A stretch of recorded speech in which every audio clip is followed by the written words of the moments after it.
Officials in the U.S. city of Pittsburgh have confirmed that 11 people were killed when a gunman opened fire at a synagogue. 6 people were injured, including 4 police officers and the suspect himself. He sustained multiple gunshot wounds. President Donald Trump has condemned the attack, saying there must be no tolerance for anti-Semitism in America. Turkey's President Recep Tayyip Erdogan and other world leaders have called for a Syrian-led and Syrian-owned political process to bring peace to the war-torn nation. The call comes at the conclusion of a 4-nation summit held in Istanbul.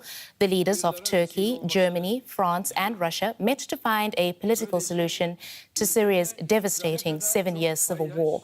They have called for a constitutional committee to be set up in the country by the end of the year. German Chancellor Angela Merkel stressed that the United Nations must ultimately play an active role in any peace deal. U.S. Justice Department officials say DNA, a fingerprint match, and misspellings helped them find the man suspected of sending mail bombs to prominent Democrats.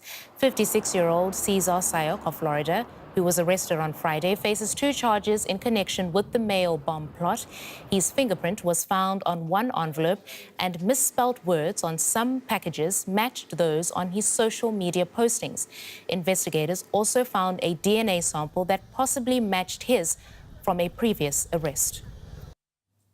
All right, let's turn now to some of the other stories making news around the world. Rallies have been held for Brazil's presidential candidates a day ahead of a pivotal runoff vote. Left-leaning Fernando Haddad trails by double digits in the latest opinion polls.